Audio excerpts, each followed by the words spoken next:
Stephen, how are you doing today? I'm good. Good, good. Yeah. Great to hear it. Congratulations on the movie, first of all. Appreciate it. I'm going to jump right in. There is a moment in this movie that I absolutely creased up laughing at. It's a one-liner from Pete Davidson. Yeah.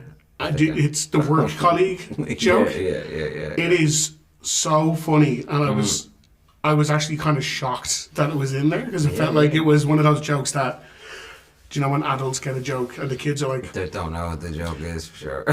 was there any feedback on that at all? Was there any that's maybe too risky for Transformers? For sure. The studio definitely, openly admitted, wanted to take it out of the film when it first was in the cut. It was how it came about was we had the line in the movie, we had a slightly different line. It was like work friends after all we've been through, and it just wasn't singing. And I was throwing out ideas to Pete. We're in a room, and I was kind of swimming around it, but I couldn't word it correctly. And he did the whole you were inside me bit, and we all just bursted out laughing. And the studio even laughed. They were like, this is hilarious, but we don't know. We don't know how it's gonna go with the crowds. And so I was like, can we test screen it once? And when we heard the laughter, we were like, we have to keep it in the film. So that's how it went, man. And yeah, so it was a little bit of Pete, a little bit of myself trying to figure out what's the right joke, and let's set the tone for, Mirage's character. I think I missed the next 5 minutes of the film because I was still laughing. You're still laughing at the joke. So congratulations on kind of keeping it in. Movies like this, it's big and it's epic, and the scope and the scale, and I luckily got to see it in an IMAX screen, so I got to experience it the way I feel That's how it like should they be, should yeah. be. So I'm going to ask yourself about your cinema going habits, if that's okay. That's fine. Do you have a particular snack you like to eat when you go to the cinema? Popcorn, a lot of butter, get the free refill, so you have it all at once when you sit down. So basically 2 large things of popcorn and Goobers and Coca-Cola, and if I'm trying to be healthy, Diet Coke. The balance of the popcorn and the Goobers and the butter. In my head, I'm balancing something out. Do you have a favorite cinema in the world? In the world? I don't have a favorite cinema in the world. I can't say I do. Do you have one that you like to frequent? Then is there one that you like? There's one that I go to a lot in LA. They have IMAX there, which is the Grove, and then there's another one I go to on Crenshaw, which is called the Rave. And the reason why I go to that one, not the best theater screenings, I'll admit that, but the audience is very vocal off of Crenshaw in LA, and that's what I want when I go to movies, whether it's a horror film, a comedy, when people are talking and yelling at the screen, that is the place to go. I feel like this checks the box for me for being perfect Friday night entertainment. Where you just you just want to go and have a good time and watch a fun movie.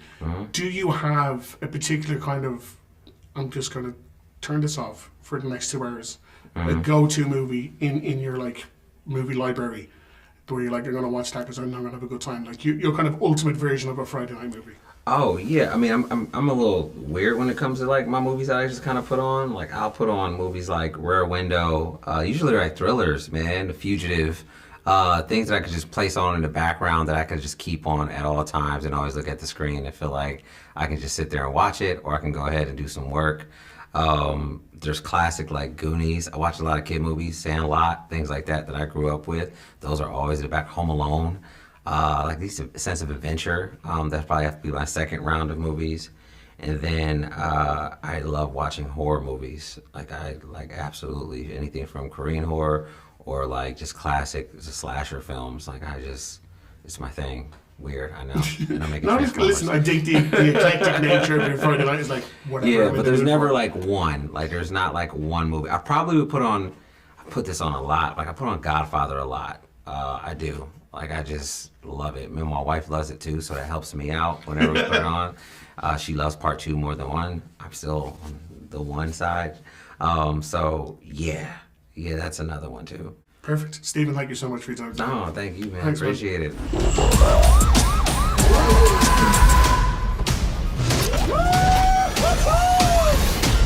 Back up! Oh, I thought we were boys. You want it? Lorenzo, how are you doing today? I'm doing great, thank you. Fantastic. Congratulations on the movie. Where do you start with this? Where do you begin where you're okay, this is what day 1 on Transformers Rise of the Beast is going to be? How do you kind of come about to what you want the beginning of the shoot for this to be? Well, you never know what's going to be the first day, and COVID had a lot of effect on us. So in this case, because we were so protective of our cast and crew, we actually started on the stage, which is not our usual strategy. What was interesting for us was Bumblebee was so successful at creating an intimate emotional experience that in a way the first day was saying, okay, we want to do that again, but we want to put it in a larger scale. And so that was the objective right from the beginning. And in fact, the first scenes we shot were the family at the house, which is the intimacy that we're drawing on the rest of the movie. Because I was lucky enough to see this in IMAX, and I believe films like this need to be seen on the biggest screen with the best sound system, and especially this specific film because the set pieces are out of control. I'm going to ask you some questions about your particular cinema-going habits, because you have helped so many people enjoy themselves on the big screen over the last couple of decades even. So is there a particular cinema in the world that you've been to that you think is maybe the best cinema, or even a favorite one? Well, the Cinerama Dome in LA used to be one of my favorites, which doesn't exist anymore, sadly, although I hear they're redoing it.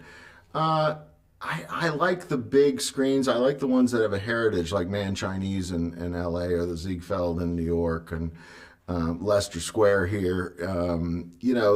There's just something about the film experience that the scale of the theater and in a way the heritage of the theater plays into it.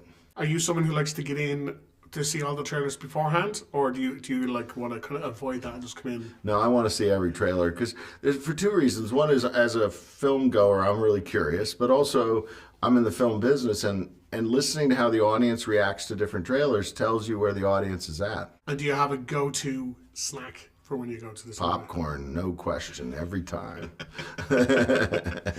Another thing about this is that I think there's a specific kind of, it's what I call a perfect Friday night movie, where you just go and you want to have fun, you want to maybe turn your brain off for 2 hours, 2 hours plus. And just looking back on your CV, there's been so many movies that I would categorize as even sitting at home, I'm like, that's my Friday night movie, that's what I'm putting out this evening.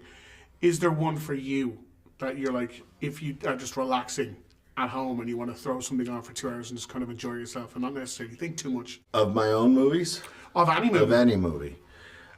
Cool Hand Luke is my favorite movie, and so I could watch that I don't know how many times.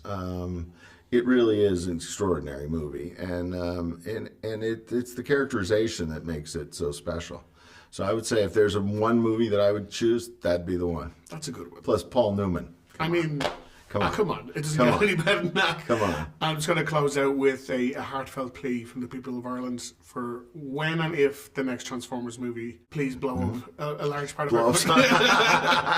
Well, that is part of the fun of working on a franchise like this, is you do get to be a little kid, what can we blow up? What can we do? So, we like to go to different places. So Ireland's definitely on our list. And it really has a lot to do with what story we come up to a certain degree. Like on this movie, because we wanted to introduce the Maximals, we needed to go to a jungle. Because otherwise they can't hide in an urban environment. Sure, yeah. So it actually drove the story a bit in that direction. So we don't even know ourselves, where it's going to drive us to. You never know. You never know. Lorenzo, thank you so much for your time today.